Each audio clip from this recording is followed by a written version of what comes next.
Hi, this is Carla Hall, and I just talked to Kara. We got a lot to talk about.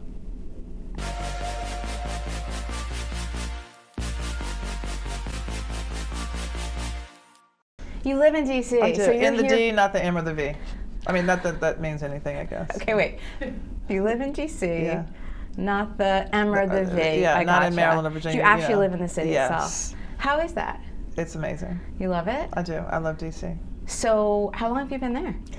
I went to Howard, 82 to 86, and then I went back in 91. But I make the distinction that I am from Nashville. A lot of times people say they're from a place and that's where they're living. No, when I tell you where I'm from, it's like where I grew up and what makes me who I am. I'm very Southern, so Nashville, but I live in DC. Okay, I gotcha. Yeah. So I'm Jersey. Okay, I knew Jersey.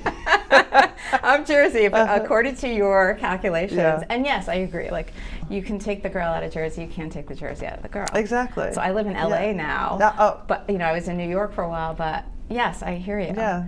And Nashville's a super cool city to be from. It is. It's cool. I like saying, "Oh, I'm from Nashville," before it became Nash Vegas. Yeah. So how do you feel about it now? Nash Vegas. Okay. Do you go back? I do. I was just there. Like, 4 days ago. Okay. Yeah, I go back. We still have property there, In the city proper, or in the city proper. Yeah. Yeah, I was there actually when we drove cross country to move to LA. Okay, yes. So it was great fun, and we stopped in Nashville for one night. It was wonderful. So I did that drive before. Amazing, It's right? a great drive. The United States is gorgeous. We need to travel more. And you know why? Because we need to get to know each other. Okay, tell me. I just think that we as a country, it's so big, we don't know each other. And we make assumptions and we learn about each other through the media. But it's very different than meeting people and talking to people, Yes, totally. Yeah. And you really want to meet people as you go. Did you see the documentary, the Will Ferrell documentary recently? I recommended it. I'm forgetting the name. Will and Harper. He drove cross country with a good friend of his who is trans, and it was sort of this adventure of, let's get to know like the new way of living for you. Yeah. And they drove across the country, and it was quite interesting. They talked to local people, and for the most part, like, everybody was really welcoming and nice. Yeah. So I recommend that too. But yes, I loved. And then when I saw New Mexico, I was like, whoa. So, the funny thing is, like, so which way did you go? High, low, or in the middle? So you went low. We went low, right. Yeah. So we drove down through Ohio, went low, and then scooted over, I guess it was right around Arkansas. Or it was probably around, I guess, Oklahoma you start going. Yep. So which way did you go? So I-40 the whole way. Okay, I-40 the whole way. So it's the same thing, basically. Yeah. Okay, well, you only did it once? Yeah, we flew back. Oh my God. It's like, and you know what? And I remember I told my friend, I'm going to take this tincture because I'm going to stay awake. I took that tincture. I was like, that's so funny. I'm not good in the car. Oh, really? No. No. So you get car sick? I don't get car sick. I just get bored, and I eat a lot. I eat to stay awake, and then I'm like this. I'm lead foot, and yeah. What do you bring on your road trip? Nuts. I have fruit. I have chips. I have different like drinks. Right now it's Olipop, like different like soda, like sparkling waters and stuff. And then protein, so boiled eggs. Okay. Vegetables, hummus. Yeah. These are really good car snack foods. I don't think most people go into the car with healthy foods like that. It's good. Well, because you can get the junk food. Yeah. You can't get that food. And when you have to go, as I age and I become 60 years old, it's all about going. You got to go to the bathroom. I need assistance. These are the things we talk about at my age. These are the things we talk about. So there's some of the things you talk about. Some of the things I talk about, yes. Gotcha. So you have to think ahead to make sure everything is going to work out. I know. I'm all about, so the older I get, and I've always been an advocate for health, because people look at me and they're like, oh, how do you stay so thin? I'm like, I work at it. It doesn't just happen. There are things that I do. There are things that I think about. What do you do? I think about how much protein I eat. I think my mother used to be an infection control nurse. You know, I grew up with stickers about bugs and all these other things, right? You know, stickers about wash your hands and do this, and she would come and tell us about these studies and everything. So for me, it's all about being proactive, right? And so I think about what I eat, how much I eat, how much I move around and exercise, and all of these things. And so, and now that I'm in a place to make choices about different things that I work with and talk about, I make choices based on my life and what's important to me. Like, for instance, partnering with GSK. Right. So now you're partnering with GSK and you are spreading awareness. Yes, about RSV. About RSV, especially because now that I've entered my 60th year. Yes, thank you. Can I give you another term, a term that I sort of found haphazardly? So I'm in my 50s, 52, and I am mid-century modern. Okay, mid-century modern. I love it. Right? I love it. Okay, I love it. So, because at this age, and you're going to see, as I'm writing new chapters, I do things because I want to do them, not because I have to do them. I have a really good picker. I pick projects that I think can further a conversation. I pick projects that I can get behind, that I get to say exactly what I want to say about them because I believe in them. Like, for instance, about RSV. Yeah. I did not know that older people were getting this virus. So, you know, and actually I can go further to say I may have had it and did not know it. And it was only because I was getting my flu shot that I found out about it. Okay.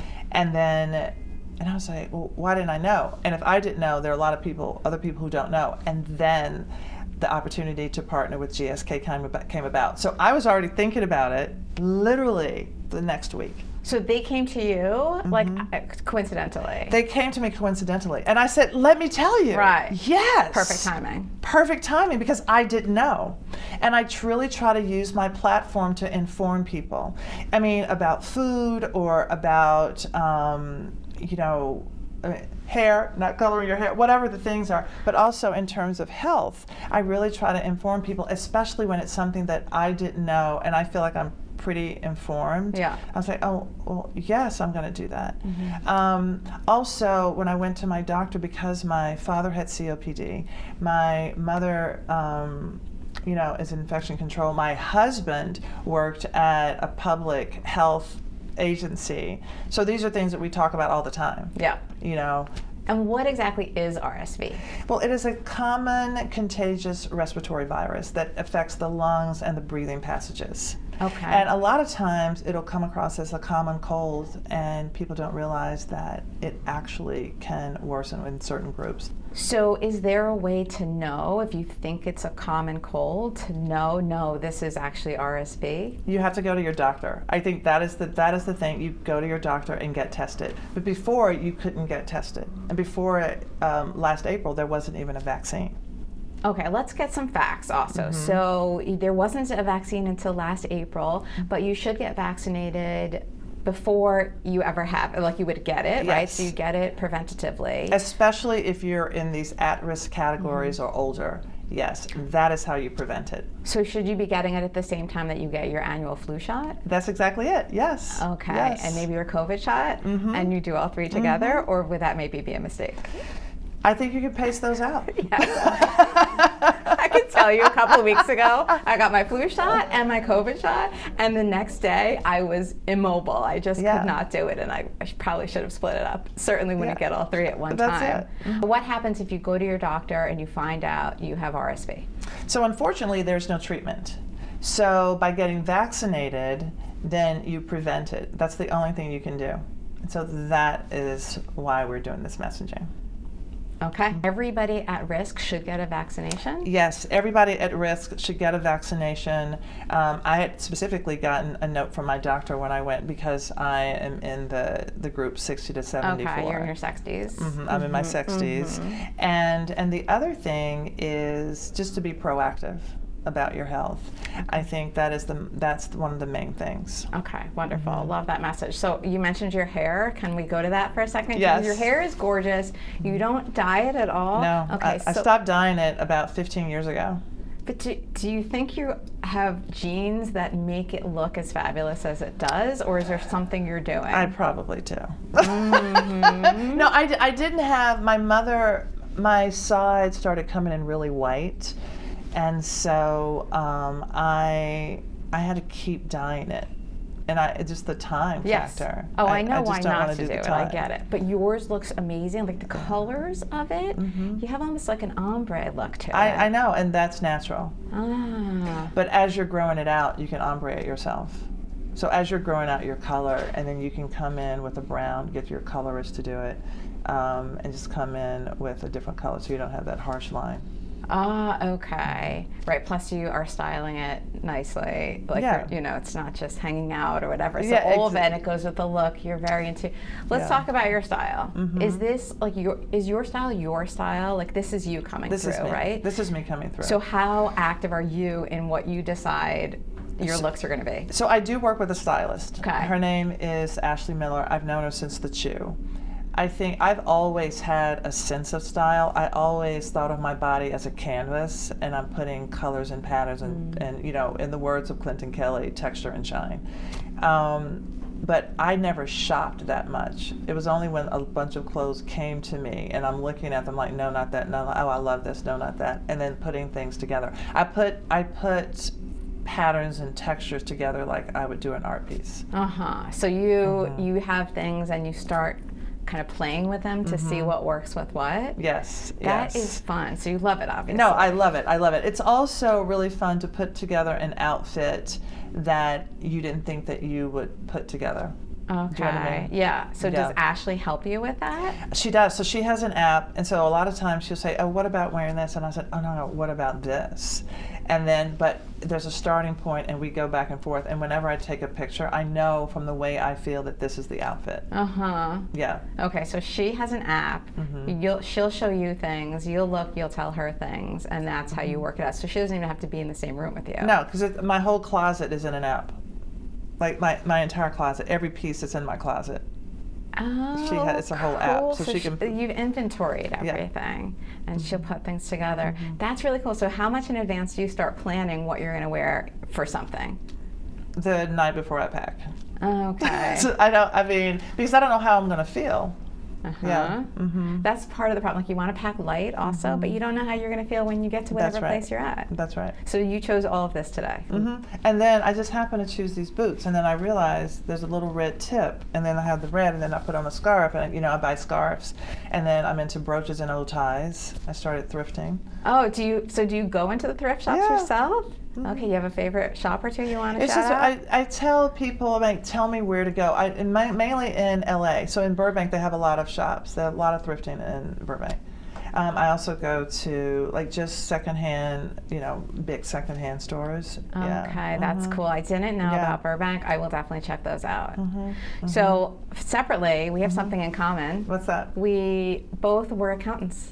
Oh my gosh, yeah. So kind of on my side. Right. And I think so numbers stick in my head when I think about it. So one of the things that I didn't know that stuck in my head, and I was actually dreaming about this, which is so crazy, is about approximately 177,000 people end up being hospitalized that are 65 and up. That's a lot of people. And unfortunately about 14,000 of those cases end up in death. And so I'm mentioning that from the accounting because numbers stick in my head and stats stick in my head, and a lot of times those are the stories that I'm sharing too. They're random stories. I like. Right. No, but it's so interesting to me that you have you're right-brained and left-brained. I suppose you're.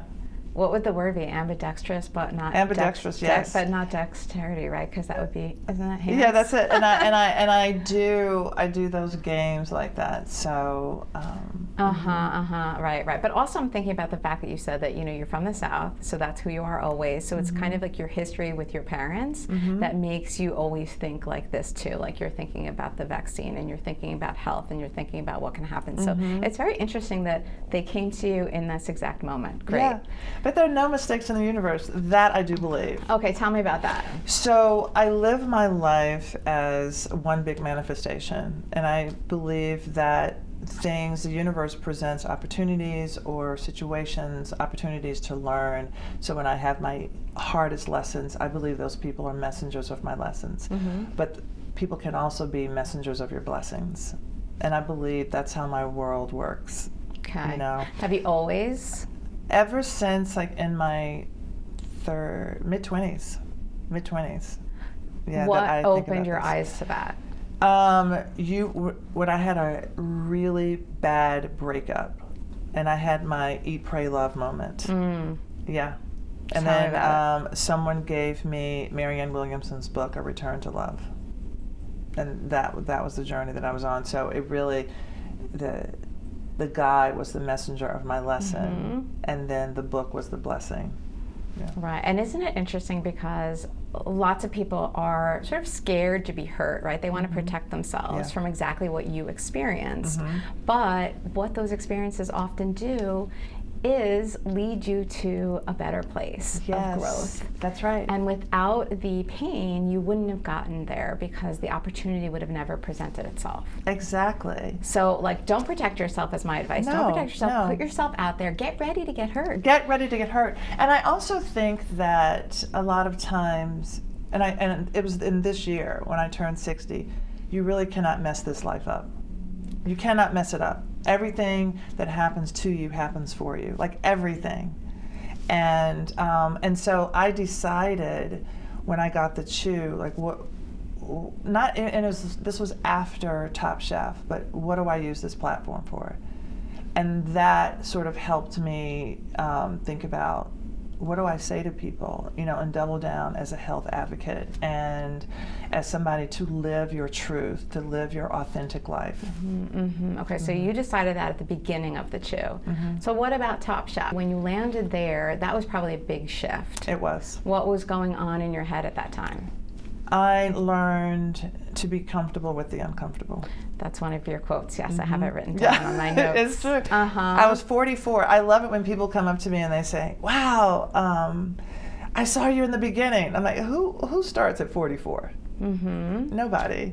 But you saw me when things shifted, and I'm very grateful to that franchise because it really was about just sort of giving safety up, and just taking on whatever the thing is. Like, just show me what. Okay, I'm going to be judged. I mean, you know what's so funny? I hate being judged. I am a words of affirmation person. To be on a competition show when you're in front of a line of judges, it is my worst nightmare. My worst nightmare. But I put myself there, and the universe said, we'll pay it off. Yeah, that's brutal, especially for most people who wants to be judged, I guess. But if you function better on words of affirmation, that's particularly grueling. Yeah. So did you have an aha moment, like I have to do this within it? Was there a challenge or something where you didn't feel like that, and then you were like, I have to shift this? Yeah. Or yes? Yeah. Tell me about it. I know the exact moment. I know the exact moment. It was doing Restaurant Wars, and I thought I was going to go home. I made this terrible dessert. I got I did a chocolate cake, and I got the extracts mixed up. Instead of vanilla, I'm using peppermint. And then the ovens were too hot, and I thought we were going to go home. My heart was beating really hard. It was between me and another chef, Radhika. And I'm looking at Padma, and I'm just, I feel like I can hear my heart beating, and I'm looking at her. And then I had the thought, wait, has anybody died here? Wait, nobody has died here. And I swear to you, I went to, nobody's died here. in that moment? In that moment. And I'm looking at her, and then all of a sudden I was like, nobody's died here. That's probably my biggest fear, and falling. And I just did like this. Have you watched it back? Can you see yourself? Yes, and you know what's so funny? I've heard Padma tell the story that she felt so uncomfortable that I would look at her. It's like, what? I know. But she also, the other thing that she said, that she remembers seeing me learning in the moment. So they would tell me something, and then the next time I would come, and I would have fixed it. So I would have been on the bottom, and then I would have been in the top, because that's how I learned. I learned from feedback. Mm-hmm. And that was the thing that I learned. Like, spiritually, that's how I learned. That's why I'm here in this moment. That's how I learned. The universe gives me feedback, I turn it into action, and I do it, and then I can see my growth. That's how it works, exactly. That's how it works. Yes, I didn't mention I'm also a therapist. So come on, we're getting therapy here. Thank you, GSK. We're getting therapy. It's all free. Yeah. But you're right in my sweet spot here. Yeah. Yes, these are the things that I share with people to help them look at things differently, because absolutely, it's like everyone's afraid of these really difficult things, but you can take those and take the feedback as a positive. It's something you can take with you rather than something you need to feel burdened by. That's right. So it's so interesting. So have you spoken to Padma since then? Have you shared that directly? I didn't. She was on the Chew, and then she was saying that, and I was like, wow, it's so interesting to be on the other side of someone who is seeing you in a process, watching you. Yeah. And you're unaware of how they're seeing the situation, because you're on the other side of it. Right. Plus, everything's coming at you so quickly, because this is all so new and overwhelming to you. Whereas by the time you were on, what season was it? 5 and 8. Okay, 5 and 8. So she was already seasoned by then, so it's like it slows down, so she's able to look and observe. That's so interesting. And then when you started the Chew, you had already had that. You were already in that place. Well, girl, that was hard. That was a whole other hard, because. So on Top Chef, you're so busy doing the thing that you do, and they just have cameras, right? You're focused on one dish. I mean, at the end of the day, you're focused on one dish. I mean, in a crazy situation. But the Chew, you have 6 minutes. You have 6 minutes to do a demo, and then you have to talk to the other people who are there. You have to share something about yourself with the audience so they can get to know you. And it's a 3-ring circus, and I don't think, unless people have done it, they don't realize that all of the things that are happening in your head that you're managing, and the balls that you're trying to keep in the air at one time. Yeah, that's some serious multitasking. Yeah. So did you run through it a bunch of times beforehand? No. You did it, you winged it? No, you're there. It's the first time I had an IFB. What's an IFB? That's the little thing in your ear where the producers are talking to you. So the first time I had this thing in my ear, it's like the first show, and I had to do this breakfast, and I'm cooking with Michael Simon, and the producer's saying egg, and I'm like, what? And then he just keeps saying egg, like one word. Can I get another word? Can I get egg, crack egg, put egg, egg pan, but he gave me one word, egg. So I started saying egg. He would say egg. I said egg. Because I'm like, after 4 times, I'm just going to say egg. And then Michael Simon looks at me and goes, oh, picks up an egg, cracks it, puts it in the pan. I'm like, oh, egg. But this is all being filmed. So, it was just it was really hard. And it was also hard because I didn't know that job. And my prayer every day that I went to work was authenticity. But I didn't know how to find my authentic voice in something that I didn't know how to do. And then so in walks the media trainer. But then the media trainer is trying to media train you into who they want you to be, not who you are. Oh, but that's not why you were hired. Correct. So it takes a minute to get there. Frustration is the ability to do work, right? So if you're frustrated enough, you will change, you will shift, you will do something. And so finally that frustration came. I called a meeting, and I was ready to give up the job. But they were like, all right, you're ready to get to work. So they were like, yes, we're with you, you be you.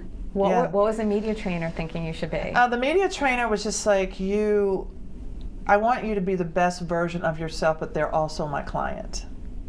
You know? Yeah. And so I didn't have anybody to show me how to be my authentic Black middle-aged self as a female. I'm talking to a white, you know, middle-aged man from another country.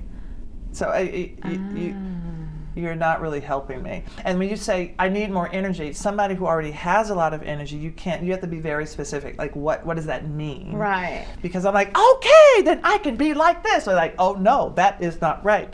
You know, and then growing up, my idol was Carol Burnett. So what they saw as mugging for the camera, that was me truly being my true self, but they didn't want that. They're like, don't mug for the camera. We'll do this. And then don't share too much, but share more. You know. That's tricky. It's tricky, right? So you have to find yourself. So finally, you know, I think in whatever I do, I always choose things that I want to do. I don't have a poker face. If I work with a brand, I am all about presenting that messaging because I believe in it. Yeah. So you wouldn't choose something like back to the vaccine again for RSV. You wouldn't choose that if it didn't feel authentic to you. Exactly. So, so that was difficult to choose. You found your authenticity at a certain point, and then the show ends. Right. What do you do then emotionally? The show. So that happened very quickly. We didn't know the show was going to end, and the executives came in to say the show was ending. And I have a way of internalizing bad news by trying to be funny. So there's like, well, we're going to cancel the show like in 2 weeks, right? And I was like, oh my God, wait, hold on. My husband just quit his job. I'm going to call and see if we can get it back. You know, because they were like, and the executive, the ABC executive was like, oh shoot, you know, and because I'm looking around the room and Michael Simon was like gobsmacked, like everybody was just, oh my God, and I needed to break that tension. Yeah. I mean, it was true. He had just quit his job. Oh, it was. No, it was true. He quit his job. I finally was making decent money, and I was like, great, this is a great time. Go ahead, because he had been talking about it for 3 years. I said, we're good. You go ahead and do that. We're good. And then the show ended. And then I said, all right, then I guess I'm supposed to do something else. Because at the end of the day, it was like, how do you live your life? Everything happens for a reason. And I remember saying everybody was crying. And I said, we'll know in a year why this ended and what we're going to do next. And true to that statement, most people found out within a year. And they landed in another show that was really great, and they had all of this experience because of that show. When you look at a lot of these shows and they have food, many of those people came from the Chew. Okay, wait, tell me about that. Food producers, all of these people who are camera people who know how to shoot food. The Chew was groundbreaking, and there was no food daytime television show. We did 1,200 shows, and we did 7 recipes, pretty much 4 to 7 recipes a show. All of those people got that experience. Now when you look at all of these different shows, and they have food segments on the regular, pretty much, I want to say 85% of those people came from the Chew. That's really interesting and absolutely true. Did you say that to everybody? Like, we're going to know in a year? I said, we'll know in a year. You'll know. You'll know in a year. Yeah, but then everybody has to, of course, lick their wounds a bit. It was hard to say it to them then. And also at the time, I was 50. I was 51. So, you know, and it hurt, but I said, I'll know. And I remember going to another meeting saying, okay, now that I have the Chew and I did that and I had that experience, I'm ready to jump back in again. And exec said, don't do it. Give yourself like 3 years before you do it, before you jump back in. She said, you don't want to be pigeonholed. You want to do other things. And I was like, no, but I want to do it. And then once I let that information absorb, I started saying yes to different kinds of things. Because I had gotten the experience of doing all of these packages where I was just in the streets doing all these different things. I was doing packages with like all of these field shoots, you know, theater. And because I had such a hard time on the show, I said yes to additional work.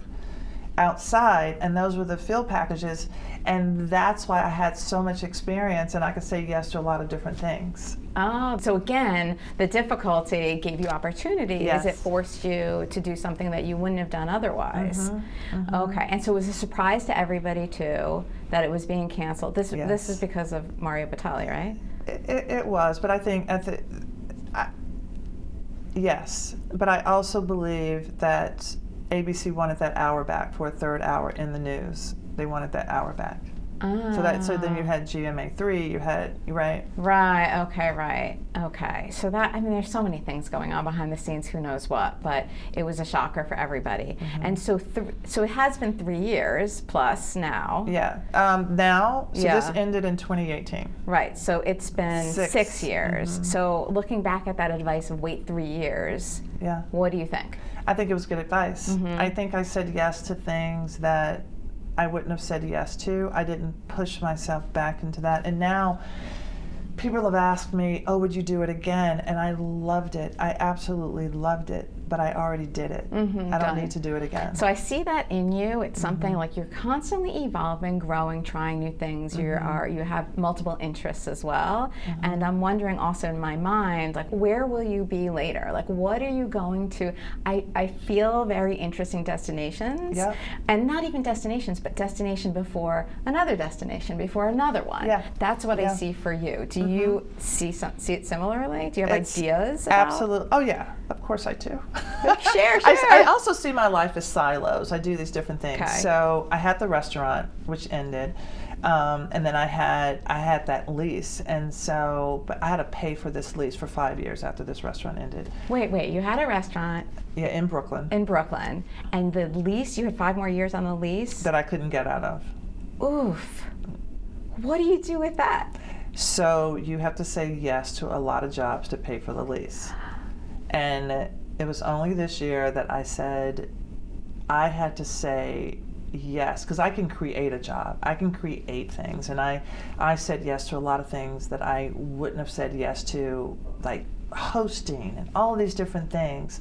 And because I had to say yes, I got so much experience. Yeah, again, same thing. So it's always this philosophy is going to win all the time. And so at this stage in my life, I've seen that happen repeatedly, and I trust it now. I don't question. I trust it. I'm like, Carla, you've seen this thing happen where something is thrown at you, and then you have to sort of make lemonade. And you're like, okay. And then here we are. So I'm working on a one-woman show. Oh. I'm coming back to my theater, which I loved. I did theater as a kid, and so at 60. Prior to like 58, I said, I'm going to do a one-woman show. I'm not going to wait for somebody to create an opportunity. I'm going to create my own opportunity. And then I wanted to do a children's book for years. I had one children's book come out. I'm doing another one next year. I'm working on a baking book. I really wanted to do scripted acting, and I've dabbled. So I was in Girls Trip. I was on Gossip Girl, and then I want to do more of that. You're fascinating. You have so many interests, and you're pursuing them. You're not just thinking, oh, it would be so nice. No. So do you tell your reps, like, hey, I want to do this, help me figure out how? Yes. So you're driving the truck. I drive the truck, and I'm doing art, so I love like crafts and stuff. So all of these things, and that's another reason I'm going to come back to it. Like, it's important for me to stay healthy because I have all of these things that I want to do. What are you still working on personally?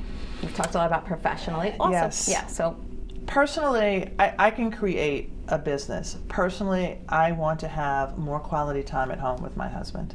I want to spend that time and just be still. My spiritual life is very important, so I do a lot to make sure that I'm running my life and my life isn't running me. Downtime is really important, and what does that look like? And I love just doing creative things, not for a business, but just for myself.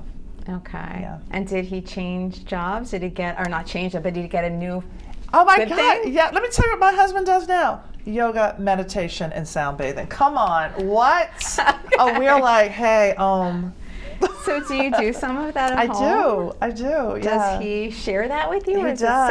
separate? He shares that with me, and I do some of his classes. Whenever I go to his classes, I'm like, why don't I do more of this? Yeah, in our house, I have to say, feels like a warm hug. I can imagine, and then you're also cooking, and he gets to benefit from And that, he cooks which too, is nice. so we both do it. Very We share nice, it. very nice. Okay, and the last question is a two-part question. Who do people think you are? Who do they think Carla Hall is? In terms of another person, or they think I'm Tracy Ellis Ross, but What? yeah, they do. They think I'm Tracy Ellis Ross. I'm like, oh, my mother loves Diana. I'm like, okay. Oh, that's interesting. So, well, in terms of a person, people think that I am someone that they can come to, that people just tell me their stories. I meet a lot of people. They just come to me and they tell me stories, which is why I feel like if I have a messaging, I'm going to be sharing messaging with them. But they see me as a friend. They see me as somebody who is kind, and they see me as somebody who lives their truth. Yeah, yeah. That's definitely, I would agree with that, that's how you seem. Who is the real Carla Hall? Someone who lives their truth. Someone who will talk somebody out of a job that they don't like so that they can find their purpose. Because purpose is not the thing that you do, but how people feel when you do what you do. And your purpose is? My purpose is to teach. Okay, wonderful. Love it. Carla, thank you so much. Thank you.